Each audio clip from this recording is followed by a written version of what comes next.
Hi guys, so in this video I'm going to walk you through my interactive meal planner. So all of this will be on Google Drive, so you do have to come away from the TrueCoach app for this, but if you just Google Drive, put in your Gmail address and then you'll be able to access it. So the first one is just a template, and that's one that I've designed for you, so leave that one and don't change it. And then the second one that doesn't say example, that's the one that you can change about. So your macro target will be input at the top, your protein, fat, carb, and calorie goal. So for most of you, unless I've specified otherwise, we're mainly just going to focus on the protein and overall calorie goal. So you can see that I've already selected 5 meals here. I've already selected the food sources that it can all come from, and we're within the range that I want most people to be in. So we'll go back over to the one that you can now use.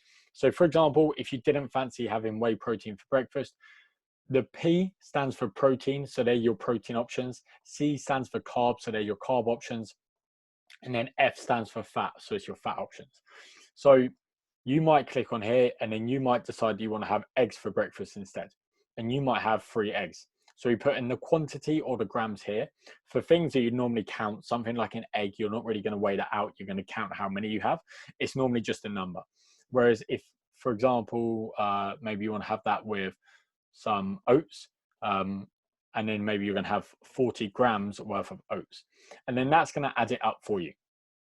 We can see from having this amount that our protein's fallen slightly out of range. So then we might just need to increase that later in the day. You might increase the amount of chicken in this meal too. So then that protein's then back in range and the calorie is still in range. So that's how you change one meal. Let's say that you wanted to have a completely different dinner. Instead of having prawns, you might choose to have cod fillet. Instead of rice noodles, you'll have a little scroll down. You might decide to have, let's say, white potato. Instead of olive oil, you might decide to have some dark chocolate.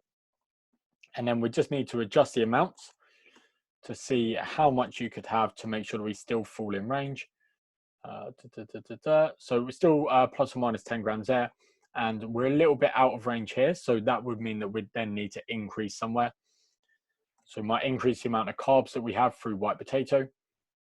Still a little bit out of range, then we might just increase it a little bit more.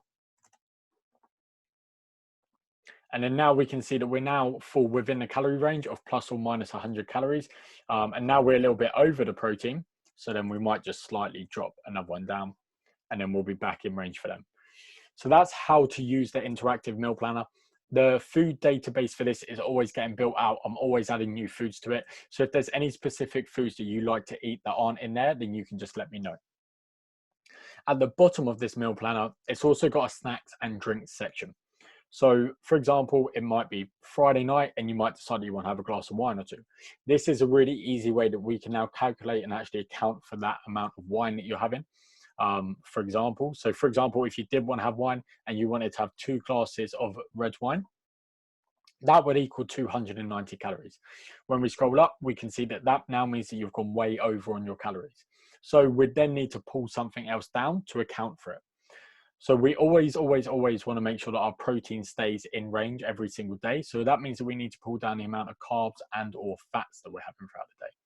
So because you're having that nice dinner, maybe you decide that you won't have any dark chocolate here and you won't have any mixed berries there.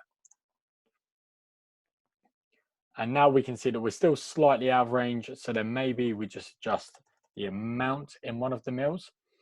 And now we can see that we're still in range for the protein and we're in range for the calories and we've managed to account for 2 glasses of wine. Now, I don't want you to use this interactive meal planner thinking that it's just an easy way that you can drink alcohol every single night of the week.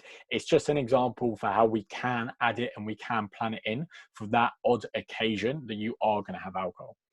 It's also got multiple other snacks. So maybe you just grab like a Grenade Carb Killer bar, maybe you have one of them, and then it will just track that for us at the top as well. So that's how to use the interactive meal planner.